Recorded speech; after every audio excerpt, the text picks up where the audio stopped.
ಇವತ್ತಿನ ದಿವಸ 2016-17ನೇ ಸಾಲಿನಲ್ಲಿ ನಡೆದ ಗ್ರಾಮ ಪಂಚಾಯತ್ ಚುನಾವಣೆಯಲ್ಲಿ ಸ್ಪರ್ಧಿಸಿ ಕರ್ನಾಟಕ ರಾಜ್ಯದ ದಾವಣಗೆರೆ ಜಿಲ್ಲೆಯ ಹೊನ್ನಾಳಿ ತಾಲೂಕಿನ ಸಾಸ್ವೆಹಳ್ಳಿ ಹೋಬಳಿಯ ಬೀರಗೊಂಡನಹಳ್ಳಿ ಕ್ಷೇತ್ರದಿಂದ ಬೀರಗೊಂಡನಹಳ್ಳಿ ಗ್ರಾಮ ಪಂಚಾಯತಿಗೆ ಸದಸ್ಯರಾಗಿ ಆಗಿರತಕ್ಕಂಥ ಶ್ರೀಯುತ ಜಿ ಬಸನಗೌಡ ಸಣ್ಣಬಸಪ್ಪ ಇವರನ್ನ ನಮ್ಮ ಗ್ರಾಮ ಸ್ವರಾಜ್ಯ ಸಾಮಾಜಿಕ ಸೇವಾ ಸಂಸ್ಥೆಯನ್ನು ಸಂದರ್ಶನ ಮಾಡ್ತಿದ್ದೇವೆ. ಈ ಒಂದು ಸಂದರ್ಶನ ಕಾರ್ಯಕ್ರಮಕ್ಕೆ ಅವರಿಗೆ ತುಂಬ ಹೃದಯದ ಸ್ವಾಗತವನ್ನು ಬಯಸ್ತೇನೆ. ನಮಸ್ತೆ ಗೌಡ್ರು. ನಮಸ್ತೆ ಸರ್, ನೀವು ಗ್ರಾಮ ಪಂಚಾಯತಿಯ ಸದಸ್ಯರಾಗಿದ್ದೀರಾ, ತುಂಬಾ ಸಂತೋಷ. ಅದಕ್ಕೂ ಮೊದಲು ಏನೆಲ್ಲ ಕೆಲಸ ಕಾರ್ಯಗಳನ್ನು ಮಾಡಿಕೊಂಡಿದ್ದೀರಿ? ನಾವು ಮೊದಲು ಗ್ರಾಮಗಳಲ್ಲೇ ಎಲ್ಲ ಗ್ರಾಮಸ್ಥರಿಗೆ ಅನುಕೂಲವಾಗುವಂತಹ ಸಾಮಾಜಿಕ ಕೆಲಸಗಳನ್ನ ಮಾಡ್ತಾ ಇದ್ವಿ. ಎಲ್ಲ ಜನಕ್ಕೆ ಉಪಯೋಗ ಆಗುವಂತ ಕೆಲಸಗಳನ್ನ ಮಾಡ್ತಾ ಇದ್ವಿ.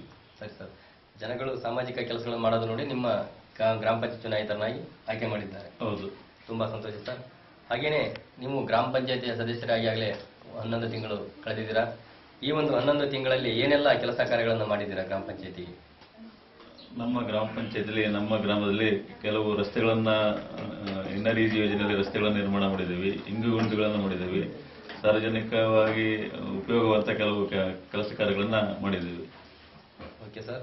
ಹಾಗೇನೆ ಸರ್, ಮುಂದೆ ಇನ್ನೂ ಕೂಡ 4 ವರ್ಷ ಅವಧಿ ಇದೆ. ಏನೆಲ್ಲ ಕೆಲಸ ಕಾರ್ಯಗಳನ್ನ ಮಾಡ್ಬೇಕಂತ ಯೋಚನೆ ಮಾಡ್ಕೊಂಡಿದ್ದೀರಾ? ಇನ್ನು ನಾವು ಕೆಲಸ ಕಾರ್ಯಗಳು ಮಾಡೋದು ಬಹಳಷ್ಟಿದೆ. ನಮ್ಮ ಗಾಂಧೀಜಿಯವರು ಕಂಡಂತ ರಾಮರಾಜ್ಯದ ಕನಸನ್ನ ನನಸು ಮಾಡಬೇಕು ಅನ್ನೋದೇ ನಮ್ಮ ಉದ್ದೇಶ.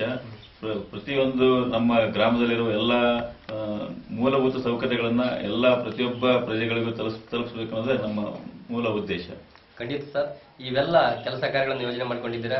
ಈ ಎಲ್ಲ ಕೆಲಸ ಕಾರ್ಯಗಳನ್ನು ಮಾಡಲಿಕ್ಕೆ ಸರ್ಕಾರ ನಿಮಗೆ ಕೊಡ್ತಿರ್ತಕ್ಕಂಥ ಅನುದಾನ ಸಾಕಾಗುತ್ತಾ ಸರ್? ನಮಗೆ ಬಂದ ಮೂಲ ಪ್ರಶ್ನೆ ಅದನ್ನೇ. ನಮಗೆ ಸರ್ಕಾರದಿಂದ ಅನುದಾನಗಳು ಯಾವ ವೈಯಕ್ತಿಕವಾಗಿ ನಮ್ಮ ಬೇರೆ ಶಾಸಕರಿಗಾಗ್ಲಿ MP ಗಳಿಗಾಗ್ಲಿ ಸಿಕ್ಕಂತ ಸೌಲಭ್ಯಗಳು ನಮಗೆ ನೇರವಾಗಿ ನಮಗೆ ಸಿಗ್ತಾ ಇಲ್ಲ. ಆ ಒಂದು ಸೌಲಭ್ಯಗಳು ನಮಗೆ ಸಿಕ್ಕರೆ ಜನರಿಗೆ ಅವನ್ನು ತಲುಪಿಸಲಿಕ್ಕೆ ನಮಗೆ ಇನ್ನೂ ಅನುಕೂಲ ಆಗತ್ತೆ. ಖಂಡಿತ ಸರ್. ಹಾಗೇನೆ ಸರ್, ಈ ಎಲ್ಲ ಯೋಜನೆಗಳು ಜನಗಳಿಗೆ ಸಿಗಬೇಕು, ನೀವು ಜನಗಳಿಂದ ಕೆಲಸ ಕಾರ್ಯಗಳನ್ನು ಮಾಡಬೇಕನ್ನೋ ಉದ್ದೇಶಕ್ಕಾಗಿ ಸರ್ಕಾರಕ್ಕೆ ನಾವೊಂದು ಕೂಡ ಒಂದು ಬೇಡಿಕೆ ಇಟ್ಟಿದ್ದೇವೆ. ವೈಯಕ್ತಿಕ ಅನುದಾನಗಳನ್ನ ಗ್ರಾಮ ಪಂಚಾಯತ್ ಸದಸ್ಯರಿಗೆ ಕೊಡಿ ಅಂತೇಳಿ. ಇದ್ರ ಬಗ್ಗೆ ತಾವು ಏನು ಹೇಳಕ್ಕೆ ಇಷ್ಟಪಡ್ತೀರಾ ಸರ್? ವೈಯಕ್ತಿಕವಾಗಿ ಅನುದಾನಗಳನ್ನು ಕೊಟ್ಟರೆ ನಮಗೂ ನಮ್ಮ ಗ್ರಾಮಗಳಲ್ಲಿ ವೈಯಕ್ತಿಕವಾಗಿ ನಾವು ಕೆಲಸ ಕಾರ್ಯಗಳನ್ನು ಮಾಡಲಿಕ್ಕೆ ಅನುಕೂಲ ಆಗುತ್ತದೆ. ಅದಕ್ಕೆ ನನ್ನ ಸ್ಪಂದನೆ ಇದೆ. ಖಂಡಿತ ಸರ್. ಸರ್ಕಾರ ಈಗ ನಿಮಗೆ ಗೌರವಧನ ಕೊಡ್ತಾ ಇದೆ ಸರ್. ಒಬ್ಬ ಚುನಾಯಿತ ಸದಸ್ಯರಿಗೆ 500, ಉಪಾಧ್ಯಕ್ಷರಿಗೆ 600, ಅಧ್ಯಕ್ಷರಿಗೆ 1000 ಕೊಡ್ತಿದೆ ಸರ್. ಈ ಗೌರವಧನದ ಬಗ್ಗೆ ತಮ್ಮ ಅನಿಸಿಕೆ ಏನು ಸರ್? ನಾವು ಗೌರವಧನದ ಮೂಲ ಉದ್ದೇಶ ಏನಿಲ್ಲ, ಒಟ್ಟು ನಮ್ಮ ಸಾಮಾಜಿಕ ಕೆಲಸ ಕಾರ್ಯಗಳನ್ನ ಮಾಡಬೇಕು ಅನ್ನೋದೇ ಮುಖ್ಯ ಉದ್ದೇಶ. ಅದಕ್ಕೆ ಮೇಲೆ ಈಗ ಎಲ್ಲ ಶಾಸಕರಿಗೆ MP ಗಳಿಗೆ ಹೇಗೆ ಕೊಡ್ತಿದ್ದಾರೆ ಅದನ್ನು ನಮಗೂ ಅದೇ ತರನೇ ನಾವು ಸರ್ಕಾರದ ಒಂದು ಪ್ರತಿನಿಧಿಗಳು ಅಂದ್ರೆ ಗ್ರಾಮ ಪಂಚಾಯತಿ ವತಿಯಿಂದ ನಾವು ಒಬ್ಬ ಪ್ರತಿನಿಧಿಗಳು, ಸ್ಥಳೀಯ ಸರ್ಕಾರ ನಮ್ದು ಆಗಿರೋದ್ರಿಂದ ನಮಗೂ ಅದೇ ರೀತಿ ಸೌಲಭ್ಯಗಳು ಸಿಗಲಿ ಅನ್ನೋದೇ ನಮ್ಮ ಉದ್ದೇಶ. ಖಂಡಿತ ಸರ್. ಹಾಗೇನೆ ನೀವು ಮುಂದೆ ಅವಕಾಶ ಸಿಕ್ಕರೆ ರಾಜಕೀಯದಲ್ಲಿ ಮುಂದುವರಲಿಕ್ಕೆ ಇಷ್ಟಪಡ್ತೀರಾ? ಇಷ್ಟಪಡ್ತೇನೆ. ಕೇರಳ ರಾಜ್ಯದ ವ್ಯವಸ್ಥೆಯನ್ನು ಸರ್ ನಾವು ಹೇಳಿದ್ದೇವೆ. ಕೇರಳ ಒಂದು ರಾಜ್ಯದ ವ್ಯವಸ್ಥೆಯನ್ನ ಮಾದರಿಯನ್ನ ನಮ್ಮ ಕರ್ನಾಟಕ ರಾಜ್ಯದಲ್ಲಿ ಅಳವಡಿಕೆ ಮಾಡಿದ್ರೆ ಹೇಗಿರುತ್ತೆ ಸರ್? ಚೆನ್ನಾಗಿರುತ್ತೆ. Okay sir. ಹಾಗೇನೆ ಈ ಒಂದು ಸಂಸ್ಥೆ ನಿಮ್ಮೆಲ್ಲ ಸಂದರ್ಶನ ಮಾಡಿಕೊಂಡು ನಮ್ಮ ಸಂಸ್ಥೆ ಸಂಘಟನೆ ಮಾಡೋದ್ರ ಮುಖಾಂತರ ನಿಮ್ಮ ಬೇಡಿಕೆಯನ್ನು ಈಡೇರಿಸುವಂತ ಪ್ರಯತ್ನ ಮಾಡ್ತಿದ್ದೇವೆ. ನಮ್ಮ ಸಂಸ್ಥೆ ಬಗ್ಗೆ ತಮ್ಮ ಅನಿಸಿಕೆ ಏನು ಸರ್? ಈ ಗ್ರಾಮ ಸ್ವರಾಜ್ ಸಾಮಾಜಿಕ ಸೇವಾ ಸಂಸ್ಥೆ ಇದು ಈ ಕಾರ್ಯಕ್ರಮ ಮಾಡ್ತಿರೋದು ಒಳ್ಳೆಯ ಕೆಲಸನೇ.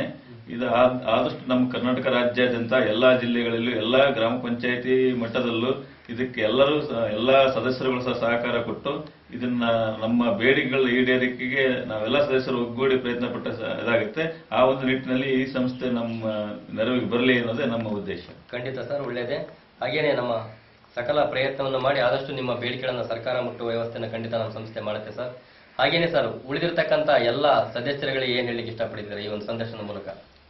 ಎಲ್ಲ ಸದಸ್ಯರುಗಳು ಈಗ ಒಂದು ಗ್ರಾಮ ಸ್ವರಾಜ್ ಸಾಮಾಜಿಕ ಸೇವಾ